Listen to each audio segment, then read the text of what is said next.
Pengerusi Syurah Jawatan Puasa Masjid Taman Bukit Indah, Tuan Guru, para alim ulama, para asatizah, datuk-datuk, datin-datin, tuan-tuan, puan-puan yang dirahmati lagi dikasihi Allah Subhanahu wa taala sekalian. Ramadan Karim, kullu 'am wa antum bi khair. Mudah-mudahan Ramadan yang telah pun kita berada pada pertengahan Ramadan ini, kita dapat Ramadan yang terbaik seumur hidup kita insya-Allah. Hari ini dah 14 Ramadan, malam ni dah malam yang ke-15. Cepat sungguh masa berlalu. Kalau kita yang suka beramal dalam bulan Ramadan, kita akan rasa cepat. Kalau tak suka beramal dengan Ramadan pun akan rasa cepat juga. Sebab masa ni Allah Ta'ala bagi adil kepada semua. Cumanya bagaimana seseorang itu dia rasa cepat atau lambat dengan masa, dia agak subjektif. Ada orang rasa lama puasa, ada yang rasa cepat sangat puasa. Kena pula kalau kita yang sibuk dengan amal ibadah, sibuk i'tikaf, sibuk baca Quran, sibuk mendiami, banyak duduk dekat masjid, maka kita akan rasa cepat sangat masa tu. Sekejap lagi dah sibuk nak cari juadah, nak buka puasa dah. Orang dah buka meja kemah untuk bazar Ramadan dah, tuan. Jadi inilah bagi masa yang Allah Ta'ala bagi kepada kita. Sekurang-kurangnya kita masih terus istiqamah dengan anugerah Ramadan yang Allah berikan kepada kita. Kena tunjuk syukur kita dengan Ramadan yang Allah Ta'ala bagi, tuan. Bukan semua dapat. Kita ingat lagi dalam awal bulan Rajab lagi kita dah doa, Allahumma barik lana fi Rajab wa Sya'ban wa ballighna Ramadan. Ramai yang doa dengan doa tersebut tak keberkatan bulan Rajab, Sya'ban sampai umur jumpa Ramadan.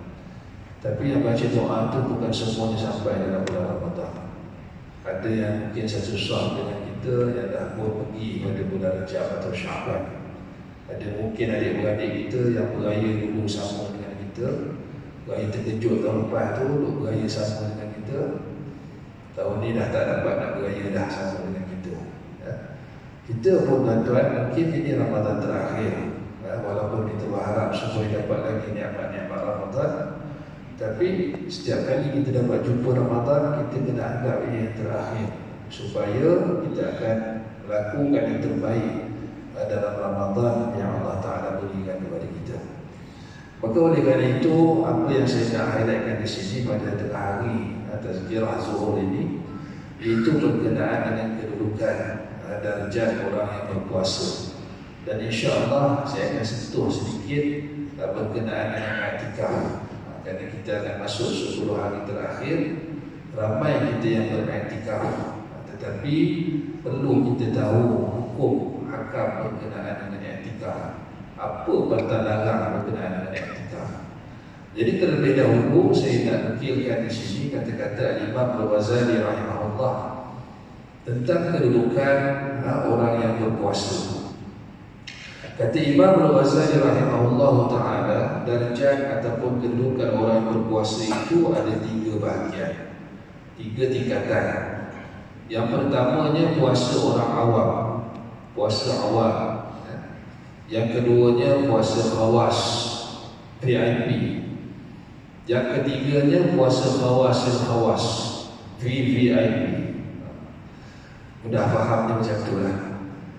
Puasa orang awam ni maknanya orang yang kebanyakan berpuasa. Kebanyakan orang berpuasa itu puasa awam. Itu dia mencegah dirinya dari menjauhkan dirinya dari perkara yang boleh membatalkan puasa.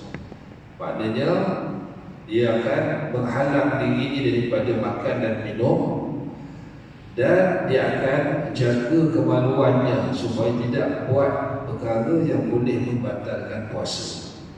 Ini puasa awam. Maka orang puasa awam ni dia jaga mulut, jaga kemaluan. Yang lain semua terserah. Kalau rajin dia jaga, kalau rajin dia buat, kalau malas dia tak buat, ataupun kalau dia jahil dia langgar je semua, tuan-tuan. Maka ini puasa awam, puasa kebanyakan orang. Dan puasa jenis macam ni tuan-tuan banyak ramai orang puasa macam ni. Jadi kita tak pelik ada orang puasa tapi tak solat, ada orang puasa tak tutup aurat, ada orang puasa masih buat maksiat, ada orang puasa masih lagi cakap ke perkara kotor dan sebagainya, ya. Jadi ini jenis puasa awam. Kalau kita orang masjid, kalau kita orang mengaji, orang belajar, tuan-tuan yang melazimi masjid ni, ya, masjid yang indah ni tuan-tuan, Masya Allah, kapet baru, sedap bijak tuan-tuan, sujud rasa nak seminit sujud setiap rakaat. Rasa kalau solat tasbih pun tak ada masalah ni, sujud lama-lama ni, sedap empuk ni kapet. Sound system pun baru ni saya rasa ni, nah, Masya Allah, tahniah tuan. Ini tanda orang gembira dengan Ramadan, ya. Duit banyak-banyak kalau simpan buat apa? Duit banyak-banyak tunjuk statement bank, nak bangga pada hujung tahun KJI buat apa? Ya, belanjakan, bagus macam ni, ya, buat program sampai itu tambah, perbaiki fasiliti dan sebagainya. Ini yang terbaik. Tahniah tuan. Tuan-tuan rahmati dikasihi Allah sekalian. Kalau tuan-tuan yang melazimi masjid surau, maka takkan kita ni nak duduk di tangkuk yang sama, maknanya puasa awam. Puasa awam dibagi pada anak-anak kita cukuplah tuan-tuan. Bagi pada anak-anak kita yang jenis puasa, pukul 10 pagi ni dah tanya dah malam ni nak buka puasa apa. Dia dah boleh bagi tahu kita nak pergi bazar Ramadan petang ni, bawa dia. Jadi itu puasa awam tuan. Puasa yang memang banyakkan ni nak tunggu untuk buka puasa. Puasa yang memang kemaruk, nak tunjuk raya nanti nak pakai baju apa. Ini jenis orang yang puasa banyak orang puasa macam ni, bagi ini digelar sebagai puasa awam. Yang keduanya tuan-tuan, iaitu puasa khawas. Puasa khawas ini iaitu kedudukan tingkatan orang yang salihin dan muttaqin. Orang yang salih ialah orang yang melakukan perkara yang disuruh oleh Allah Subhanahu Wa Taala. Orang yang talih iaitu orang yang meninggalkan apa yang disuruh dan kemudian dia melakukan perkara maksiat pada Allah. Kita dah tentu nak jadi orang yang salihin. Kita nak tentu dah jadi orang yang dinilai salih di sisi Allah Subhanahu Wa Taala. Begitu juga dengan orang yang muttaqin, orang yang akan rasa takut dengan azab Allah, orang yang rasa takut dengan kemurkaan Allah Subhanahu Wa Taala, orang yang rasa takut, rasa dirinya sentiasa diperhatikan oleh Allah Subhanahu Wa Taala. Ini sifat yang dimiliki oleh orang muttaqin. Maka itu bila puasa, selalu ayat yang kita selalu dengar sekarang ni, ya ayyuhallazina amanu kutiba alaikumusshiyam kama kutiba 'alal ladzina min qablikum la'allakum tattaqun. Maknanya mudah-mudahan kamu bertakwa, mudah-mudahan kalian bertakwa. Natijah puasa yang sebenar bila mana seorang itu mencapai maqam takwa di sisi Allah Subhanahu Wa Taala. Takwa ni mahal tuan-tuan. Ikhlas dalam takwa, istiqamah duduk dalam takwa. Orang yang ada sifat takwa pada Allah, dia akan buat semua itu kerana Allah, dan dia akan tinggalkan pun kerana Allah. Ada dalam hadis sahih Muslim tuan-tuan, Nabi SAW bagi tahu ada seorang hamba Allah yang sedang menikmati hidangan ataupun nikmat-nikmat di dalam syurga. Hamba Allah ni duk menikmati hidangan ataupun seronok dalam syurga dengan nikmat syurga. Maka sahabat-sahabat duk dengar tu, kita bahasa kita sekarang kata macam meleleh liu. Sahabat macam tu tentang kalau cerita syurga ni, mereka rasa teruja, rasa cerah kecil mata.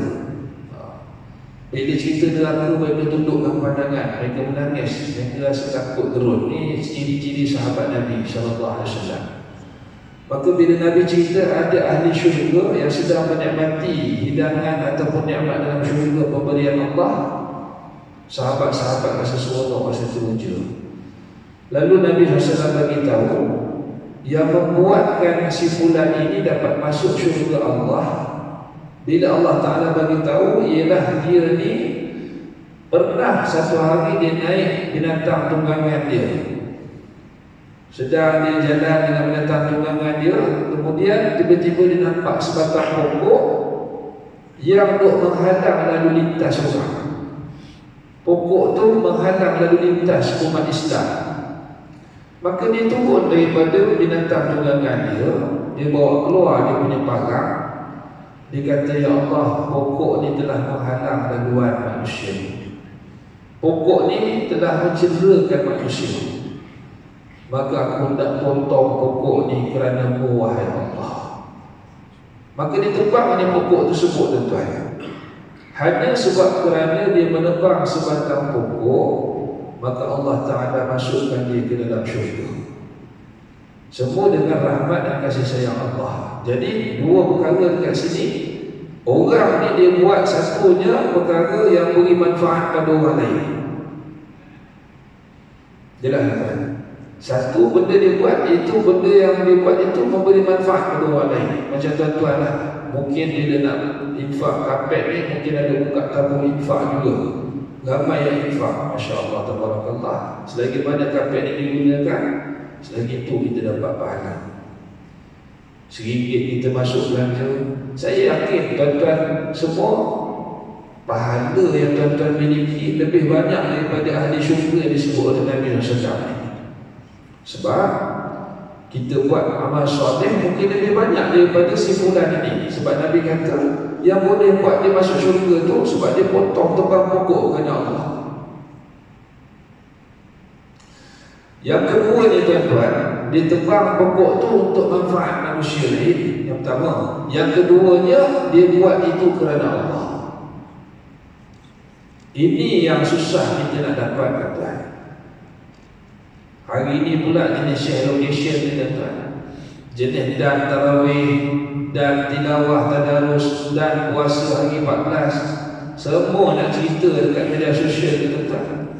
Kadang-kadang benda perkara ni lah yang membuatkan keikhlasan kita itu dipersoal oleh Allah Subhanahu Wa Taala. Ada seorang sahabat, dia ni berjuang pada perang. Dalam peperangan dia berjuang bermati-matian. Nabi nampak dia, Nabi tengok dia, dia ke depan ke belakang, ditebasnya leher-leher tekuk-tekuk orang kafir tu, tuan. Sahabat-sahabat yang lain tengok dia kagum. Hebat ini, hebat. Akhirnya orang yang didakwa hebat ini, dia syahid, dia mati, dia meninggal dunia. Sahabat-sahabat semua puji, dia kata, ini hebat, orang ni hebat ni, orang ni hebat, dia pahlawan, pendekar yang hebat, dia syahid dan sebagainya. Tiba-tiba Nabi beritahu, huwa finnar. Dia ni yang kita duduk semua tengok kehebatan dia ni, sekarang dia duduk dalam neraka. Tergambar sahabat-sahabat semua dia tengok kepada Nabi SAW. Betul Nabi salah, Nabi salah tengok. Maka kata Nabi SAW, dia ni sendiri bila mana jihad fisabilillah itu, bila mana perang itu, memang dia nak sanjungan daripada orang ramai. Dia nak sanjungan daripada kita semua. Dan dia dah dapat bahagian di dunia, dapat sanjungan, maka dia akhirat tempatnya dalam neraka. Hanya kerana keikhlasan, tuan. Ikhlasnya kita, mampunya kita untuk beri manfaat pada manusia atau kepada makhluk Allah, itu yang antara tiket untuk kita masuk syurga Allah Subhanahu Wa Taala. Jadi kita orang cerdik pandai, kita orang yang duduk dalam istiqamah selama 14 hari melakukan ibadah ni, jangan dabik dada, tuan-tuan. Jangan rasa puas hati dah, aku ni dah insya-Allah nama aku dalam ahli syurga dah. Akulah yang kerja khidmat iftar, kapet ni orang duk sujud, akulah yang bagi infak. Jangan sekali-kali kita dabik dada, tuan-tuan. Kita kagum dengan amal ibadah kita, itu ujub namanya. Sedangkan orang yang buat betul kerana Allah, kemudian dalam masa yang sama dia beri manfaat pada makhluk Allah Subhanahu Wa Taala, Allah boleh masukkan dia dalam syurga. Macam si fulan tadi yang hanya tebang sebatang pokok kerana Allah, kerana pokok itu menghalang laluan orang. Tapi kalau kita pergi masuk dalam hutan, tebang pokok kerana Allah, dosa tuan, walaupun atas nama Allah. Sebab pokok tu memang patut duduk dalam hutan. Pokok tu kita tak nak ambil manfaat apa-apa pun daripada dia. Saja masuk hutan, tebang pokok, dia jadi dosa pula tuan. Jangan buat pasal. Kita duduk dalam rumah, anak-anak duduk bersarang dalam rumah kita bunuh anak-anak itu, kita bunuh, busuk dia, sarang dia, kita dapat pahala. Tapi kita masuk hutan, kita jumpa pokok, jumpa kayu, ada anak-anak duduk kat situ, kita pergi bunuh, haram hukum dia tuan. Itu maksudnya. Kita makruf dengan hadis Nabi SAW yang seorang perempuan yang tak baik, perempuan pelacur tuan, dan maaf syafat, dia sanggup turun ke bawah telaga, ambil air untuk bagi minum pada anjing tuan. Dengan sebab tu dia dapat masuk syurga. Orang yang ada takun ni tuan-tuan, dia akan tengok nilai tu. Dia bukan tengok apa yang dia buat, dia tengok nilai.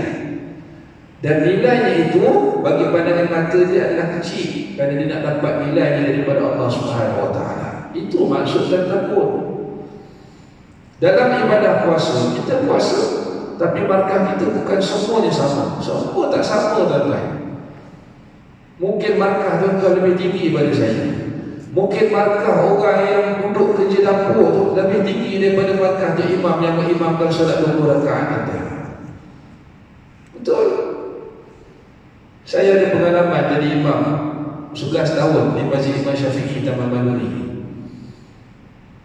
Setiap kali habis tarawih 20 rakaat, saya duduk bawah, turun bawah Mori, ada seorang roja kat situ nama Pak Ya. Pak Ya ni selalu mengadu kat saya, Ustaz, bila lah Pak Ya dapat tarawih ni Ustaz? Saya cakap Pak Ya punya pahala banyak jauh daripada saya. Pak Ya sediakan buka puasa, Pak Ya juga sediakan murid. Dah sedia buka puasa, sediakan murid. Bila nak tarawih? Bila nak tarawih? Habis itu kita yang semayang, kita boleh dapat dada. Kita boleh kata, pahala saya lagi banyak daripada Tuhan. Saya semayang, Tuhan tak semayang. No.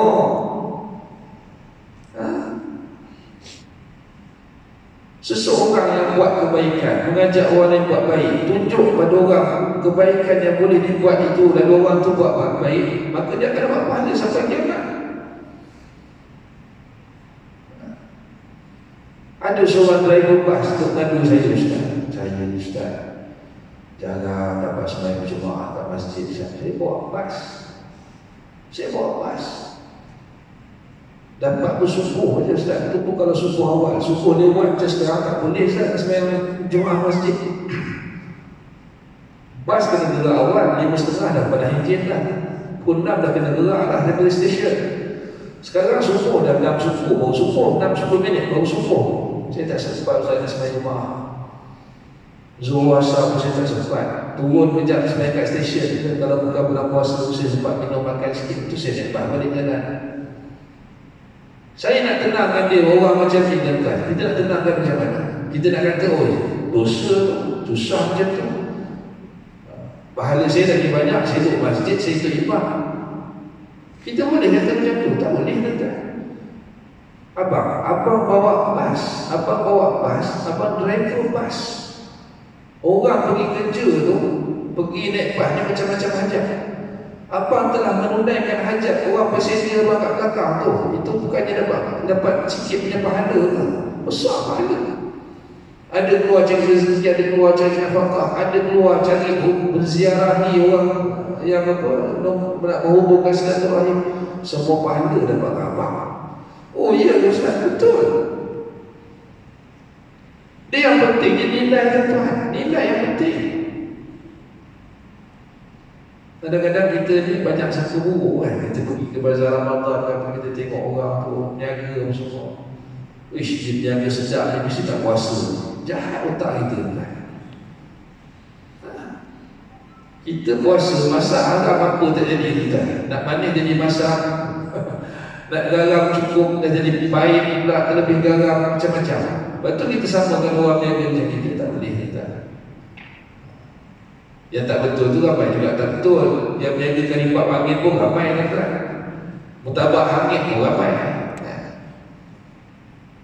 Tapi maksudnya di sini ialah nilai. Allah Ta'ala nak tengok nilai puasa kita. Itu maksud la'allakum tattaqun. Maka tingkatan puasa orang yang kedua ni, puasa khawas ni, dia bukan hanya jaga makanan minuman masuk ke dalam mulut, dia bukan jaga perkara yang boleh membatalkan puasa daripada kemaluan dia sahaja, tetapi juga dia jaga panca indera. Ini insya-Allah kita boleh buat. Telinga tak dengar benda yang lara, benda yang haram. Mata tak melihat perkara yang haram. Elakkanlah tuan-tuan baca Quran daripada telefon. Elakkan. Telefon ni banyak sangat tuan-tuan syubhat dia. Bagus dah kita duk tengok Quran apa semua. Mesej masuk rasa sayang pula tak baca. Tarik mesej, dah baca mesej, tergantung ayat Quran kita baca jadi tuan-tuan. Waqaf pula tak berhenti, tak tentu hala tuan-tuan. Dah tergantung makna. Fawailul lil musallin. Baca mesej saja. Maka celakalah orang yang solat. Kita baca mesej, lupa nak sambung ayat. Dosa tuan-tuan. Elakkan diri kita untuk baca Quran melalui handphone. Banyak syubhat dia tuan-tuan. Kita jaga dah, kita set dah. Kita share location dekat masjid. Konon-kononnya keluar ceramah-ceramah semua. Baguslah 10 ceramah, 10 kuih lagi cerita parlimen, kuih lagi cerita artis dan cerai pula. Itu realiti. Tak percaya tuan-tuan buka YouTube cuba YouTube yang murah ni, yang free ni tuan-tuan.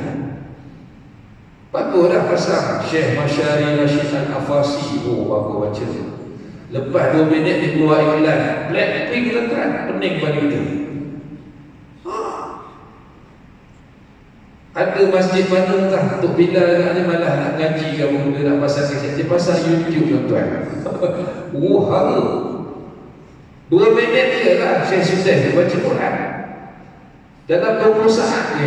Yang iklan yang tak boleh nak skip tu tuan-tuan, 20 saat je keluar iklan Pepsi, Blackpink, keluar lagu ni tuan, satu kampung dengar. Esok tu orang panggil Bilal Blackpink tuan. La ilaha illallah Muhammadur Rasulullah. Itu saya cakap, ni benda ni banyak dajjal kecil Little Dajjal. Hati-hati. Maka elakkanlah nak baca Quran melalui ini untuk jaga mata kita tuan-tuan, ya. Jadi begitu juga lidah, mulut pun jaga. Jangan cakap ada yang maksiat, ada muka, jangan duk maki hamba orang. Bahkan Nabi ajar, Nabi bagi standard pada kita. Orang duk tekak, orang duk bergaduh, orang duk debat, orang duk ajak perempuan dan sebagainya, bagi tahu sesungguhnya aku sedang berpuasa. Itu bahaya tuan. Maka orang puasa dia akan buat benda-benda macam ni, ya, kalau dia nak dapat pahala yang penuh. Jadi inilah puasa khawas. Maka dia jaga makanan minuman masuk mulut, dia jaga kemaluan, dan dia jaga panca indera daripada melakukan perkara yang lara ataupun perkara yang haram. Macam mana pula puasa khawas? Puasa khawas ini khusus dari yang khusus.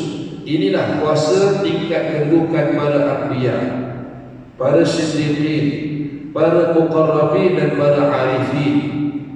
Para anbiya, para awliya Allah salihin, inilah puasa mereka. Apa dia? Iaitu menahan hati daripada mencita-citakan dunia. Masya Allah. Maknanya orang puasa khawas ni, dia tak ada hinggan pun nak makan buka puasa apa je lagi tuan-tuan. Tak ada hinggan pun tuan-tuan. Dia tak ada nak rasa marah pun, bubur-labuk dah habis. Asal sampai tenaga je habis, bubur-labuk dia marah. Dia tak ada rasa nak marah pun tuan-tuan. Dia tak dapat juadah berbuka dan sebagainya. Sebab apa? Dia memang niat nak puasa kerana Allah. Dia memang nak jauhkan hati daripada mencita-citakan dunia, memikirkan dunia, serta mengosongkan hati selain dari mengingati Allah Subhanahu Wa Taala. Hatinya sentiasa syuhud. Syuhud ni maknanya sentiasa menyaksikan kebesaran Allah Subhanahu Wa Taala, dan dia hanya sibuk dengan urusan akhirat dan tak memikirkan lagi tentang faedah ataupun kehidupan dunia. Ini dia puasa khawas. Jaga panca indera, jaga makan minuman masuk daripada mulut, dan jaga perkara-perkara yang boleh membatalkan puasa daripada kemaluan, dalam masa yang sama dia puasa hati, tuan-tuan. Puasa hati ini susah. Kalau kita puasa seminit je tuan-tuan, insya-Allah mudah. Tapi kita puasa 12 jam, 13 jam tuan-tuan, ingat senang. Kalau tuan-tuan rasa ada senang hari tu aku boleh dapat puasa khawas.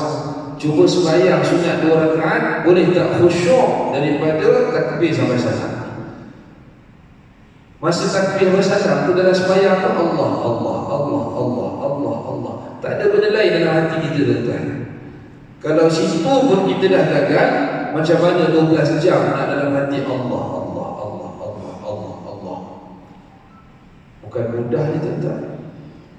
Maknanya puasa khawas ni dia bukan jaga zahir sahaja, batin yang di hati pun dijaga sama. Kedudukan macam ni tak mustahil untuk kita dapat. Boleh dapat dengan usaha, dengan mujahadah. Tapi kita cubalah dulu untuk dapat tingkatan khawas sebelum kita pergi kepada khawas. Ini dia tingkatan puasa. Sekarang ni tuan-tuan, kita dah 14 hari puasa. Man qama Ramadhan imanan wa ihtisaban ghufira lahu ma taqaddama min dhanbihi. Siapa yang puasa Ramadan, siapa yang mendirikan ibadah dalam bulan Ramadan dengan penuh keimanan dan penuh keinsafan, maka Allah Ta'ala ampunkan dosa-dosanya lepas. Saya ajak diri saya dan tuan-tuan puan-puan sekalian, 14 hari dah puasa, cuba kita muhasabah macam mana kualiti puasa kita pada tahun ini. Tak payah bagi jawapannya, kita sendiri tahu jawapannya. Apakah tak ada masa lagi untuk kita menampak kekurangan? Ada banyak lagi masa, insya-Allah. Kita belum sampai haftan lagi tuan-tuan. Esok kita akan sampai haftan cukup 15 hari. Kemudian kita akan berbagi beberapa hari sahaja lagi, 14-15 hari sahaja lagi untuk sampai kepada Aidil Fitri. Sebelum sampai Aidil Fitri, biasanya 10 malam terakhir kita akan beriktikaf tuan-tuan. Ramai kita nak iktikaf. Sekarang kita pun dah iktikaf dah. Kita niat nawaitul iktikaf fi hadzal majlis sunnatullah taala. Betul. Tapi bila masuk 10 malam terakhir, dia ada iktikaf yang istimewa lagi tuan-tuan. Iktikafnya bukan sekadar kita datang duduk iktikaf sejam, 2 jam, 3 jam. Tetapi iktikaf yang dimaksudkan ialah 24 jam dalam masjid. Tengok kitab-kitab fiqh ada bincang bab ahkam al-i'tikaf. Maka yang pertama kita kena tahu tujuan i'tikaf itu. Kenapa kita i'tikaf? Pertamanya ialah ikut sunnah Nabi SAW. Sebab Nabi buat macam tu. Ini seperti mana disebutkan bila Sayyidatina Aisyah radhiyallahu anha bagi tahu bahawa Nabi ini bila sampai 10 malam terakhir syidda mi'zarah, Nabi ikat kainnya. Mana tak bersama dengan isteri-isterinya dan dalam masa yang sama menghabiskan masa ataupun waktu itu di masjid. Jadi tujuan i'tikaf ialah membersihkan hati dan jiwa dengan muraqabatillah, dengan mendekatkan diri dengan Allah. Kemudian yang kedua beribadah kepadanya. Yang ketiga mengasingkan diri dari kesibukan dunia dan pekerjaan. Maknanya orang yang benar-benar nak iktikaf 10 malam terakhir ni tuan-tuan, kalau boleh ambil cuti, ambil cuti. Saya ada sahabat saya yang kerja bank kebanyakannya, dia memang ada 10 hari dia kena cuti. Memang bank bagi. Sahabat saya kerja CIMB, dia dapat cuti wajib 10 hari. Maknanya cuti 10 hari itu dia kena spend dengan keluarga lah, dia sebut macam tu. Tapi dia tak buat lah spend dengan keluarga, dia ambil 10 hari cuti itu untuk 10 hari terakhir Ramadan. Dia cakap tak apa, biar saya kerja 2 Syawal, tak apa saya kerja. Asalkan 10 hari terakhir Ramadan saya boleh cuti. Setiap tahun dia buat tuan. Ada orang macam tu. Kalau boleh ambil cuti, supaya dapat masa iktikaf sepenuhnya duduk dalam masjid. Nah, orang yang tak boleh cuti pula macam mana? Itu dia. Macam contoh abang driver bas yang saya bagi tadi tu. Dia cuti habis tak naik bas orang tuan. Macam mana dia nak beriktikaf tuan-tuan? Kerja, dia pergi keluar kerja sama macam perempuan indah. Tahu sekarang kita masuk fikah sikit, fikah. Macam perempuan dalam indah. Perempuan dalam indah 4 bulan 10 hari dia tak boleh solik. 4 bulan 10 hari dia tak boleh keluar bersia-sia berjalan. dia kena duduk dalam rumah dia. Tahu kan perempuan dalam iddah kan, kematian suami ataupun diceraikan suami. Maka orang yang kerja dan dalam masa yang sama dia berniat i'tikaf, khususnya 10 hari terakhir Ramadan ni, dia kena macam tu tuan-tuan. Maknanya dia pergi keluar kerja, habis kerja balik semula datang ke masjid, datang masjid, bukan balik rumah. Maknanya masjid dah jadi rumah dia tuan-tuan. Kereta dia tu penuh dah, gigi, ubat gigi semua ada dalam tu, pakaian semua dalam tu. Bukan maksud saya bila duduk iktikaf dalam masjid, dia duduk dalam meja, baju semua tu gantung dekat aircon pun tak boleh lah tuan-tuan. Maknanya baju, pakaian simpan dalam kereta lah, keluar kerja ambil pakaian semua masuk dalam masjid. Tu baru nama iktikaf. Ramai tak faham ni, ramai tak faham. Dia ingat macam biasa balik kerja singgah bazar Ramadan. No, bazar Ramadan tak boleh tuan. Dan dia pergi keperluan sebelum iktikaf 10 hari itu dia beli siap tuan-tuan. Bagi tahu kat isteri, okey, saya nak iktikaf, okey, saya beli semua lauk untuk 10 hari saya beli siap dah. Ayam 10 kilo saya beli sebab dalam peti air. Ikan semua, perlengkapan semua, makanan semua siap dah. Daripada masjid nanti saya akan call untuk pandai ataupun kalau awak malas masak, call hantar je makanan. Sekarang kita banyak sangat kemudahan tuan. Order je tuan, atas kantin order je, makanan boleh campak atas kantin, kita makan atas kantin je. Mudah sangat sekarang. Jadi orang yang macam ni, maknanya kenapa dia tak terlibat dengan dunia. Maka oleh kerana itu memang dia kena asingkan diri daripada dunia. Ini makna i'tikaf. Pergi kerja, habis kerja datang masjid. Kalau singgah rumah tak boleh ustaz. Kalau ada keperluan mendesak baru singgah rumah. Contoh, bini nak masak, gas pula habis tuan-tuan. Jaranglah kita ada spare gas kat rumah kan. Kalau rumah kecil, rumah saya rumah apartmen tuan. Buat apa yang sampai potong gas je. Yang gas yang guna tu habis gas je, kita kena tukar gas lain. Kita pun beli gas, hantar gas, tujuk gas tu, dah jalan, kita pergi masjid balik. Itu dia tak boleh buat benda lain. Tak boleh tak apalah, bagi kerja kat katil, bagi kerja kat katil habis tu iktikaf dengan bini lepas tu dah buka puasa pula tu kan. Tak boleh dia kan. Bersetumpuk memang tak boleh. Itu boleh membatalkan iktikaf. Sebab Nabi SAW sebut dalam hadis itu, memang Nabi sendiri syiddat izarahu, memang Nabi ikat kainnya 10 hari terakhir Ramadan.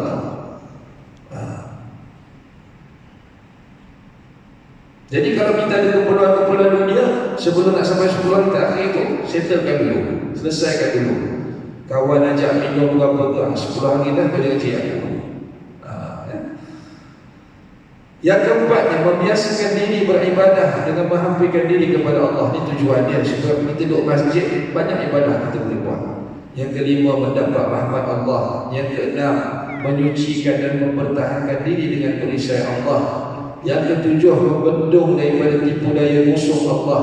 Yang kedelapan, mendapat kekuatan dan pertolongan dari Allah. Ini antara tujuan i'tikaf. Kemudian kita lihat pula syarat-syarat sah i'tikaf. Yang pertama, Islam. Tak sah i'tikaf orang kafir. Dah ni macam-macam tuan. Orang bukan Islam lah. Orang bukan Islam cuba untuk puasa kan. Kita pun kata baguslah dia. Bagus tak bagus ke tak sah puasa dia kan. Dia sekadar nak lama je lah, sekadar nak sihat lah.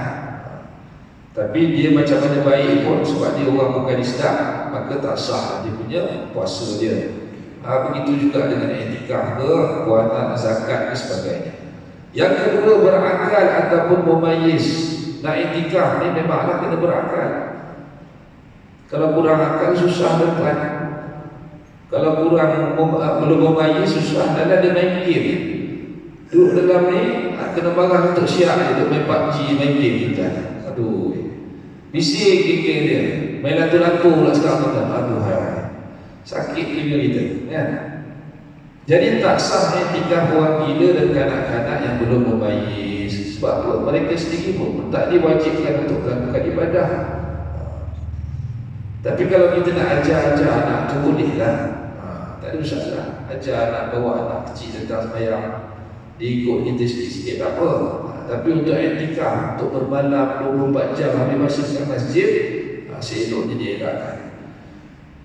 Yang ketiga, hendaklah beriktikaf dalam masjid. Tidak sah beriktikaf dalam rumah kecuali mengikut mazhab Hanafi, harus perempuan beriktikaf di masjid rumahnya, yakni musalla dalam rumahnya. Contohnya dalam satu rumah, dia ada zawiyah, dia ada sudut yang tempat sembahyang dia. Orang perempuan kita nak iktikaf, dia kata, abang seronoklah abang boleh tidur kat masjid, abang boleh iktikaf kat masjid, saya nak iktikaf kat mana? Kita boleh guna pandangan Imam Hanafi ni, iaitu kita sediakan tempat untuk dia. Dia ada sudut dia baca Quran, sudut dia habiskan masa kat situ, situlah tempat dia banyak menghabiskan masa sepanjang 10 malam terakhir Ramadan. Kemudian yang keempat, berniat dengan niat i'tikaf. Ini dah tentulah, innamal a'malu binniyat, semua perbuatan mestilah dengan niat. Yang kelima, berpuasa. Ianya syarat mutlak bagi mazhab Maliki dan i'tikaf nazar bagi mazhab Hanafi. Tetapi mengikut mazhab Syafi'i dan Hambali, sah i'tikaf tanpa berpuasa, melainkan jika dinazarkan puasa beserta dengan i'tikaf. Ini kalau sekiranya i'tikaf itu di luar daripada Ramadan. Kalau i'tikaf berlaku dalam Ramadan, dah tentulah puasa. Itu dia. Jadi mazhab Hanafi disebutkan maknanya kalau seorang tu berniat nazar, i'tikaf tu i'tikaf nazar, di luar daripada Ramadan pun diwajibkan puasa. Sampai macam tu. Tapi mazhab kita Syafi'i dan Hambali, sah i'tikaf tanpa berpuasa. Jadi luar daripada Ramadan, tapi dalam Ramadan mesti nak puasa. Yang keenam, suci dari hadas besar. Tak boleh kita dalam masa kita beriktikaf, tiba-tiba kita tidur, kemudian terpancut. Kan? Terpancut, keluar air mani. Pukul 2 pagi keluar air mani, kita kata, tak apalah, sahur je dah tidur. Nanti sahur je lagi, barulah kita mandi. No, tak boleh. Orang i'tikaf mesti dalam keadaan bersih, suci daripada hadas besar. Dia sedar daripada tidur pukul 2 pagi, dia kena pergi mandi. Pergi mandi, selesai bersihkan dulu, dah terangkat hadas besar tu, barulah sambung semula i'tikaf. Yang ketujuh, mendapat keizinan suami jika dia seorang isteri yang beriktikaf. Tidak sah i'tikaf isteri tanpa keizinan suami, walaupun i'tikaf itu i'tikaf nazar. Seorang perempuan dia bernazar, kalau aku dapat sekian-sekian, aku akan beriktikaf di masjid. Dia nak pergi i'tikaf tu pun dia kena dapat izin daripada suami. Jangan buat main, isteri-isteri kena tahu puasa sunat kena dapat izin suami. Bahkan puasa fardu pun sunat bagi isteri ni untuk mengkhabarkan kepada suami dia. Bang, esok saya nak ganti ni, boleh. Suami bagi izin, suami bagi restu, baru boleh Allah. Baru boleh dia untuk menunaikan puasa sunat tadi. Yang ke-8, tetap tinggal dalam masjid. Tidak boleh keluar kecuali uzur syar'i atau dalam keadaan darurah ataupun sesuatu hajat tabi'i yang tidak dapat dielakkan. Jika sekiranya seseorang yang beriktikaf keluar dari masjid tanpa uzur, batallah iktikafnya kerana dia melakukan sesuatu yang menidakkan iktikaf. Ni dia iktikaf sebelum malam terakhir, kan? Patut tu dalam masjid aja. Lepas makan sahur, tuan-tuan, sahur disediakan, lepas tu sahur, makan sahur, dia nak berasak, tuan-tuan. Itu uzur syar'i ke? Itu darurah ke? Tak. Dia pun keluar pergi berasak belum kat luar masjid, vape ke, rokok ke, batal pahala i'tikaf. Ni tuan-tuan, ramai tak tahu ni, duduk i'tikaf masjid, keluar masuk masjid, keluar masuk, keluar masuk, kejap minum kedai mamak, lepas tu masuk balik. Tak boleh. Maknanya i'tikaf ini kita putuskan hubungan kita dengan dunia, berkampung dalam masjid beribadah untuk dapat redha Allah Subhanahu Wa Taala. Mudah-mudahan apa yang saya share pada tengah hari ini, tuan-tuan, dapat manfaat pada kita semua. Tata cara ada tentang i'tikaf, dan mungkin nanti akan ada lagi ustaz-ustaz, asatizah yang akan beri peringatan pada bab i'tikaf ni. Saya suka sebenarnya kalau khutbah Jumaat ataupun tazkirah Jumaat sebelum masuk 10 hari terakhir Ramadan, diingatkan benda ni. Kena ingatkan benda ni tuan-tuan. Sebab sekarang ramai kita nak beriktikaf, tapi ramai tak faham ahkam beriktikaf.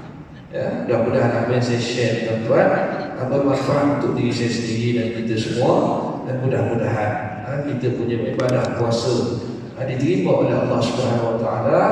Baiki kualiti ibadah Ramadan kita tuan-tuan. Mudah-mudahan kita dapat la'allakum tattaqun, dan mudah-mudahan kita dapat keluar daripada madrasah Ramadan dengan hebat, dengan cemerlang, dengan report card yang A+ tuan-tuan, di sisi para malaikat dan di sisi Allah Subhanahu Wa Taala. Kullu amal antum bi khair. Mudah-mudahan sepanjang tahun, sepanjang Ramadan yang Allah kurniakan kesihatan kepada tuan-tuan dan puan kita semua, dan mudah-mudahan Allah Subhanahu Wa Taala menerima segala amal ibadah kita dalam bulan ini. Amin ya rabbal alamin. Aqulu qawli hadza wa astaghfirullah al-azim li wa lakum. Wassalamu alaikum warahmatullahi wabarakatuh. Subhanallah wa bihamdika asyhadu an la ilaha illa anta astaghfiruka wa atubu ilaik. Bismillahirrahmanirrahim. Al-'asr innal insana lafi khusr illa alladhina amanu wa 'amilus shalihat wa tawassaw bil haqqi wa tawassaw bis sabr. Wallahu a'lam bis-shawab.